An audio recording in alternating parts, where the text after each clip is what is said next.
Alright, this isn't your usual spec sheet rundown.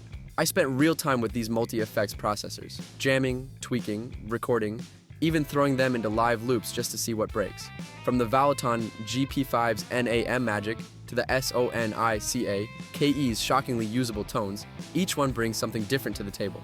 No fluff, no presets, only nonsense, just how they actually feel when you plug in and play.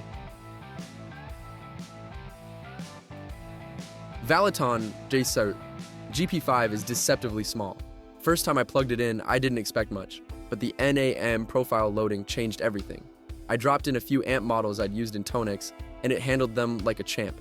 The Snaptone engine doesn't just emulate, it reacts. I ran it through a clean DI, then into headphones, and the stereo imaging was surprisingly wide. The foot switches are responsive, and the layout feels intuitive once you get past the initial menu dive.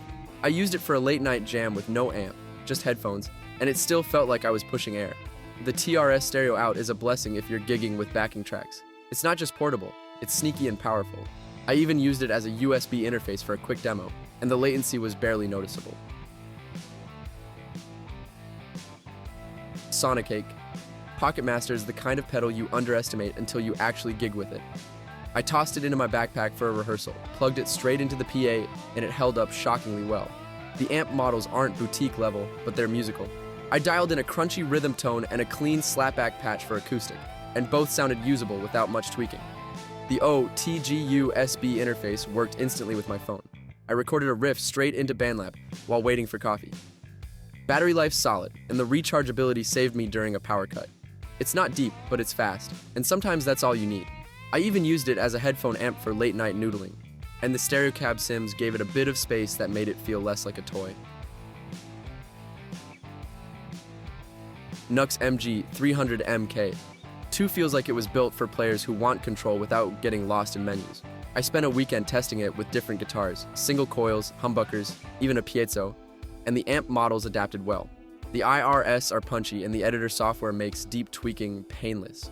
I built a blues patch with a touch of reverb and a compression, then flipped to a metal preset with tight gate and scooped mids, and both felt responsive. The foot switches are tactile and the screen is readable even in dim light. I used it for a live stream with direct USB audio, and the tone held up without post-processing. It's not flashy, but it's reliable, and that counts when you're switching tones mid-set. G1X Four is the easiest to just plug in and play. I handed it to a beginner and they were jamming in minutes. The expression pedal adds a lot. It's not just for wah, but volume swells, pitch shifts, and even modulation depth. I built a lo-fi ambient patch with delay and filter sweep, and the pedal gave it a dynamic feel that made it sound way more expensive than it is. The presets are hit or miss, but once you start building your own, it gets fun fast. I used it with headphones for silent practice, and the amp sims were warm enough to keep me engaged. It's not deep, but it's musical, and sometimes that's the better trade-off. MOOER GE-150 is the most gig-ready of the bunch. I ran it through a stereo rig with backing tracks, and it handled IR loading like a pro. The amp models are tight, and the effects chain is fully customizable. I built a lead patch with delay, reverb, and a touch of boost, then switched to a clean patch with chorus and compression, and both sounded stage-worthy. The expression pedal is smooth, and the build feels solid. Metal chassis, no creaks.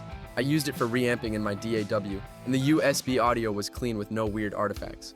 It's the one I'd trust for a live set without a backup.